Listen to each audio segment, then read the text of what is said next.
What's up guys? I hope you are doing well. I am Veer, welcome to stellar family. तो कैसे हो दोस्तों? मैं आशा करता हूँ शानदार तरीके से आप लोग अपनी लाइफ को एंजॉय कर रहे हो, अपनी सेहत, फैमिली और पढ़ाई का ध्यान काफी अच्छे से रख रहे हो। तो ये जो वीडियो है ये हर एक एग्जाम के लिए आप लोगों को फायदा पहुंचाने वाली है, चाहे आप लोग इंडिया के अंदर किसी भी एग्जाम की तैयारी क्यों ना कर रहे हो। यहाँ पर यूपीएससी या ईपीएफओ लिखा हुआ है, इसका मतलब ये नहीं कि बस इन्हीं एग्जाम में फायदा पहुंचाएगी। आप लोगों को ये स्टेट के जितने भी एग्जाम होते हैं उनके अंदर फायदा पहुंचाएगी, और किसी भी एग्जाम की आप लोग तैयारी कर रहे हैं ये एक अच्छा लेवल आप लोग का तैयार कर देगी, ताकि आप लोग उस एग्जाम में जाकर कंफर्टेबल फील करो। बस आप लोग एक छोटा सा काम करना है, जैसे ही स्क्रीन पर आप लोग क्वेश्चन दिखेगा, मेरे आंसर बताने से पहले एक बार खुद से उसको अटेम्प्ट कर देखिए। इससे ये होगा, अगर आप लोग उसको यहीं पर ही एक बार गलत कर लेंगे तो फिर एग्जाम में आप लोग उसको गलत नहीं करेंगे। सही होता है तो अच्छी बात है, गलत हो जाता है तो और भी अच्छी बात है। इसका मतलब ये होगा कि अब एग्जाम में आप लोग उसको याद रखोगे, क्योंकि गलती जो है नॉर्मली इंसान याद रख लेता है। तो इससे काफी अच्छा फायदा आप लोगों को देखने को मिलेगा। और इसी के साथ में वीडियो कंप्लीट होने के बाद में अपना स्कोर जरूर देखा कीजिए कि आप लोगों का स्कोर बढ़ रहा है या घट रहा है। अगर घट रहा है तो थोड़ा सा देखिए कहां पर कमी रह रही है, आप लोगों को उसके ऊपर किस तरीके से काम करना है। और बढ़ रहा है तो फिर अच्छी बात है, और अच्छे से आप लोगों को फोकस देकर आगे बढ़ना है। और वीडियो सुनने के बाद में लगेगा कि पीडीएफ आप लोगों को चाहिए तो टेलीग्राम से जाकर इसको डाउनलोड कर लीजिएगा। लिंक वीडियो के नीचे आप लोगों को इसका डिस्क्रिप्शन बॉक्स में मिल जाएगा। ओके, तो आइए आज का डिस्कशन स्टार्ट करते हैं बिना किसी देरी के। आज का फर्स्ट क्वेश्चन देखते हैं। आप लोग के एक ही टॉपिक से कई सारे क्वेश्चन आप लोगों को देखने को मिलते हैं। एक बार में एक एंगल कवर किया जाता है, दूसरी बार में फिर दूसरा एंगल देखने को मिल जाता है। तो इसलिए ये मत बोलिएगा कि रिपीटेड क्वेश्चन है, क्योंकि क्वेश्चन उठाकर देखेंगे तो क्वेश्चन रिपीटेड नहीं मिलेंगे, आप लोगों को टॉपिक रिपीटेड मिलेगा। और यूपीएससी चाहे किसी भी एग्जाम के आप लोग अगर तैयारी कर रहे हैं तो आप लोग अगर उठाकर देखेंगे उनके क्वेश्चन भी टॉपिक रिपीट होते हैं एग्जाम में। क्वेश्चन रिपीट बहुत कम आप लोगों को मिलेंगे। अब की बार यहां पर कोई स्टेटमेंट है तो नेक्स्ट ईयर या फिर 2-3 साल बाद वो स्टेटमेंट क्वेश्चन बन जाता है। इसीलिए कहता हूं क्वेश्चन को ध्यान से पढ़ा कीजिए और ध्यान से सुना कीजिए। कंज्यूमर प्रोटेक्शन बिल 2019 में हमारी कंट्री में, अब ये न्यूज में था, उसके बारे में स्टेटमेंट है। पूछा गया कौन सी स्टेटमेंट करेक्ट है। कंज्यूमर प्रोटेक्शन बिल यानी कि उपभोक्ता संरक्षण विधेयक। तो कंज्यूमर प्रोटेक्शन बिल के बारे में बात की जाए तो एक पर्सन को डिफाइन किया जाता है एज ए बायर।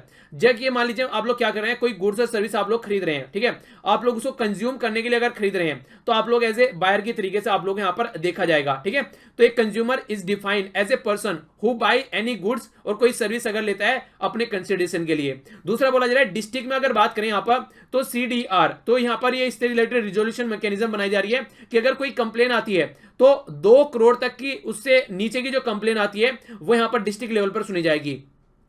राज्य के लेवल पर जो जाएगी वो 1 से लेकर 10 करोड़ तक की जाएगी, ये राज्य यहां पर सुनेगा। तो अगर आप लोग यहां पर स्टेटमेंट देखेंगे तो आप लोग यहीं पर आप लोग पता लगा सकते हैं कि दोनों में से एक ही स्टेटमेंट सही है। क्यों? क्योंकि यहां पर बोला गया 2 करोड़ और यहां पर बोला गया 1 करोड़ से 10 करोड़। तो इसका मतलब क्या हो गया कि कोई सी स्टेटमेंट तो गलत है, क्योंकि यहां पर दोनों में ओवरलैप हो रहा है और दोनों में ओवरलैप हो नहीं सकता। तो इस तरीके से यहां पर बोला जा रहा है, ए में बोला जा रहा है 1 एंड 3 सही है, बी में बोला जा रहा है 2 एंड 3 सही है, सी में बोला जा रहा है ओनली 1 सही है, और डी में बोला जा रहा है 1 एंड 2 सही है।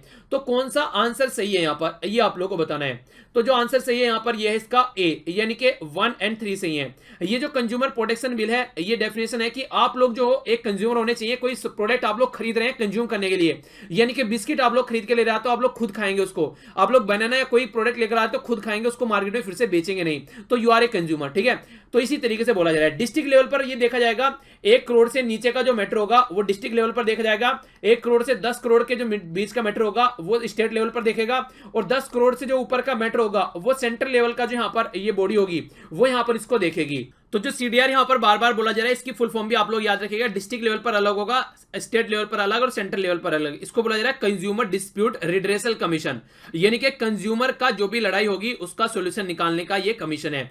तो इस टॉपिक से जो भी अब क्वेश्चन बनेगा आप लोग सॉल्यूशन निकाल पाएंगे। आगे बढ़ते हैं।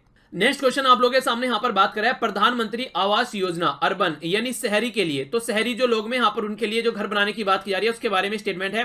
पहली स्टेटमेंट में बोला गया यहां पर प्रधानमंत्री आवास योजना जो अर्बन है, ये प्रोग्राम लॉन्च किया गया माइनॉरिटी ऑफ, ये यहां पर माइनॉरिटी, ये sorry ministry of housing and urban poverty alleviation, ठीक है, MOHUPA, तो इसके द्वारा यहां पर लॉन्च किया गया। दूसरा बोला जा रहा है मिशन जो है वो यहां पर जो हाउस प्रोवाइड कराएगा सबको वो 2024 तक प्रोवाइड कराएगा। तो नोट करेक्ट आप लोगों से यहां पर पूछा गया है कौन सा गलत स्टेटमेंट है। ए में बोला गया 1 गलत है, बी में बोला गया 2 गलत है, सी में बोला गया दोनों गलत है, डी में बोला गया कोई सा भी गलत नहीं है। तो सही आंसर क्या आप लोगों के हिसाब से सही आंसर यहां पर बी, यानी कि ओनली 2 गलत है। रीजन क्या आप लोगों को वैसे पता है, कितनी बार चिल्ला चिल्लाकर बोला जा चुका है कि 2022 में ये सारे टारगेट पूरे होने हैं। हमारी कंट्री के 75वीं एनिवर्सरी हमारी आजादी की सेलिब्रेट की जाएगी, तो उसके चलते यहां पर ये प्रोग्राम लॉन्च किए जाने हैं और काफी लार्ज स्केल पर ये घर बनाए जा रहे हैं, खासकर गरीबों के लिए जो एक तरीके से स्लम ड्वेलर है, यानी कि जो स्लम एरिया में रहते हैं उनके लिए, जिनके पास खुद का घर नहीं है, उनके लिए ये फैसिलिटी प्रोवाइड कराने की बात की जा रही है। तो ये प्रोग्राम लॉन्च किया गया था 2022 तक इसको कंप्लीट करने की बात की जा रही है कि सबके पास में अपना खुद का पक्का घर होना चाहिए। तो ये है टारगेट, आंसर भी है। आगे चलते हैं। जिस तरीके से हमारी कंट्री में आर्टिकल 370 एक स्पेशल स्टेटस प्रोवाइड कराता था यहां पर जम्मू कश्मीर के लिए, इसी तरीके से और भी 11 लगभग राज्य हमारी कंट्री में ऐसे हैं जो कि आर्टिकल 371 के तहत स्पेशल स्टेटस प्रोवाइड कराया जाता है। इनमें से A71A जो है यहां पर, ये नागालैंड के लिए स्पेशल स्टेटस प्रोवाइड कराता है। तो इसी के बारे में यहां पर बात की जा रही है। बोला जा रहा है यहां पर आर्टिकल 371 जो है ये रिलीजियस और सोशल प्रैक्टिस ऑफ नागा जो यहां पर इसके अंडर में आप लोगों को देखने को मिलती है। नागा कस्टमरी लॉ जो प्रोसीजर है, इनकी उनकी प्रथा जो उनकी कानून है जो लोकल लेवल के, वो इसके अंडर में आते हैं। इसी के साथ में administration of the civil and the criminal justice भी इन्वॉल्व है यहां पर according to Naga customary law, यानी कि अपने ही एरिया में जो भी यहां पर इनके द्वारा लॉ बनाए जा रहे हैं वो यहां पर इनके हिसाब से इंप्लीमेंट हो गए, यानी कि एक स्पेशल स्टेटस प्रोवाइड कराया गया है पर्टिकुलर नागा कम्युनिटी के लिए। कौन सी स्टेटमेंट सही है? ए में बोला जा रहा है 1 and 2, बी में बोला जा रहा है 2 and 3, सी में बोला जा रहा है all of the above, D में बोला जा रहा है नन ऑफ द अबव। तो A B C F D सही आंसर क्या है? सही आंसर है यहां पर सी। तीनों ही स्टेटमेंट यहां पर सही है, क्योंकि एक स्पेशल स्टेटस यहां पर इनको प्रोवाइड कराया जा रहा है ताकि अपने खुद के लोगों, खुद से अपनी चीजों का हैंडल किया जाए, कोई बाहर का लोग इसमें इंटरफेयर न करें। तो जब से आर्टिकल 370 हटाया गया है तब से आर्टिकल 371 भी न्यूज में है काफी, कि इसी के बारे में इतनी बात क्यों रही थी, इनके बारे में कोई बात क्यों नहीं कर रहा है। ठीक है, तो इसके बारे में आप लोग आइडिया रखिएगा। ये है सी आंसर। आगे चलते हैं। नेक्स्ट क्वेश्चन आप लोगों के सामने यहां पर बात की जा रही है एक पर्टिकुलर डिस्ट्रिक्ट त्विंगसांग के बारे में। तो पहले तो आप लोगों को ये पता होना चाहिए किस राज्य के अंदर ये पड़ता है। तो ये नागालैंड में आप लोगों को देखने को मिलेगा। इसमें बात की जा रही है कि जो चेयरमैन होता है एक्स ऑफिसियो, यहां पर बात की जा रही है who shall be the chairman ex officio of regional council. देखिए एक्स ऑफिसियो का मतलब ये होता है, जैसे आप लोग वाइस प्रेसिडेंट के बारे में समझिए, वाइस प्रेसिडेंट जैसे ही वाइस प्रेसिडेंट की पोस्ट पर जाता है तो इनडायरेक्ट वे में एक्स ऑफिसियो चेयरमैन बन जाता है राज्यसभा का। ठीक है, यानी कि उस पोस्ट की वजह से आप लोगों को दूसरी पोस्ट मिल रही है। इस तरीके से आप लोग इसको अंडरस्टैंड कर सकते हैं। ओके, तो इसके बारे में बात की जा रही है यहां पर। तो ये बोला जा रहा है कि कौन यहां पर एक्स ऑफिसियो चेयरमैन होता है यहां पर, जो यहां पर रीजनल काउंसिल होती है उसकी। तो ए में बोला जा रहा है डिप्टी कमिश्नर, बी में बोला जा रहा है कमिश्नर, सी में बोला जा रहा है गवर्नर, डी में बोला जा रहा है नन ऑफ द अबव। तो आंसर है यहां पर ए, यानी कि डिप्टी कमिश्नर। और यहां पर ये जो गवर्नर रहते हैं उस एरिया के, उसके हाथ में ये पावर होती है। ठीक है, कि गवर्नर यहां पर इसका इस तरीके से यहां पर ये स्टेप उठाता है कि किस एरिया का रीजनल काउंसिल बनानी है, तो ये पावर गवर्नर के हाथ में होती है। ठीक है, तो ये याद रखिएगा आप लोग। आंसर हो गया यहां पर इसका ए। आगे बढ़ता हूं। नेक्स्ट क्वेश्चन आप लोगों के सामने यहां पर बात की जा रही है, कुछ यहां पर आप लोगों के सामने जो बात की जा रही है, कुछ नाम आप लोगों के सामने यहां पर, जैसे कि बर्ड्स हो गया, डस्ट ब्लोइंग हो गया, रेन हो गया और यहां पर विंड ब्लोइंग हो गया, यानी कि पक्षी, हवा का चलना, बारिश का होना और इसी के साथ में जो धूल का उड़ना। तो ये बोला जा रहा है कि कौन सी यहां पर डिजीज स्प्रेड करने में हेल्प करती है, यानी कि डिजीज को यहां पर फैलाया जाता है इनके द्वारा, ये आप लोग को बताना है। तो जो आंसर है यहां पर ए में बोला गया 1 and 3 ओनली, बी में बोला गया 3 and 4 ओनली, सी में बोला गया 1 2 4 ओनली, डी में बोला गया 1 2 3 and 4 ओनली। तो सारा यहां पर आंसर क्या से, यहां पर A B C F D, तो सारे आंसर यहां पर सही है, यानी कि डी आंसर है यहां पर, बर्ड, डस्ट फ्लोइंग, रेन या फिर विंड ब्लोइंग। तो ये एक तरीके से इसके बारे में आप लोग एक तरीके से कॉमन सेंस भी यहां पर यूज कर सकते हैं आप लोग। किसी पर्टिकुलर अगर ऐसी बात आप लोगों से की जाती है, जैसे कि आप लोग कई सारी बीमारी ऐसी देखने को मिलेंगे जो कि वायरस की वजह से होती है, कुछ बैक्टीरियल आप लोगों को डिजीज देखने को मिलेगी, तो ये काफी बड़ा रोल प्ले किया जाता है इन सब चीजों के द्वारा भी। ठीक है, आगे बढ़ता हूं। नेक्स्ट क्वेश्चन यहां पर हेल्थ के बारे में बात की जा रही है। बात की जा रही है हमारी कंट्री में फूड एंड न्यूट्रिशन सिक्योरिटी का एनालिसिस किया गया इंडिया 2019 रिपोर्ट के हिसाब से। ये गवर्नमेंट ऑफ इंडिया और यूनाइटेड नेशन का जो वर्ल्ड फूड प्रोग्राम है उसके द्वारा यहां पर ये एनालिसिस किया गया, यानी कि आप लोग खाना क्या खाते हैं, कितना उसमें न्यूट्रिशन है, आप लोगों को कितना हेल्थ की फायदों से देखने को मिलने वाला है, ये बात की जा रही है। नेशनल न्यूट्रिशन मिशन जो एम है उसका रिड्यूस है, उसका टारगेट है कि 2% रिड्यूस करना है पर ईयर। जैसे मान लीजिए कोई प्रॉब्लम है, ठीक है ना, तो हर साल यहां पर 2% यहां पर रिड्यूस करना है स्टंटिंग। तो स्टंटिंग यहां पर हर साल 2% आप लोगों को रिड्यूस करनी है, ये बात बोली जा रही है। और जो टारगेट है यहां पर बोला जा रहा है जो स्टंटेड चिल्ड्रन है वो पॉपुलेशन का 25% पर लेकर आना है 2022 तक। कौन सी स्टेटमेंट करेक्ट है? ए में बोला गया ओनली 1, बी में बोला गया ओनली 2, सी में बोला गया 1 and 2, डी में बोला गया नन ऑफ द अबव, यानी कि A B C F D. कौन सा आंसर सही है? इसको समझने के लिए आप लोगों को यहां पर ये पिक्चर देखनी पड़ेगी। बात की जा रही है स्टंटेड के बारे में। तो स्टंटेड का मतलब क्या होता है? स्टंटेड का मतलब होता है कि लो हाइट है आप लोग की एज के हिसाब से, यानी कि एज तो बढ़ गई है पर लेकिन इंसान की हाइट नहीं बढ़ी है, तो ये एक तरीके की मेल न्यूट्रिशन प्रॉब्लम है, यानी कि कुपोषण के शिकार बच्चे हो गए हैं। तो ये स्टंटेड को घटाने की बात की जा रही है। अंडरवेट क्या होता है? जिसका लो वेट रह जाता है एज के हिसाब से। वेस्टेड किसको बोलते हैं? जिसका लो वेट रहता है हाइट के हिसाब से। और नॉर्मल इंसान एज भी सही है, हाइट भी सही है और वेट भी सही है। तो यहां पर स्टैंडर्ड की बात की जा रही है, लो हाइट रह गई है एज के हिसाब से।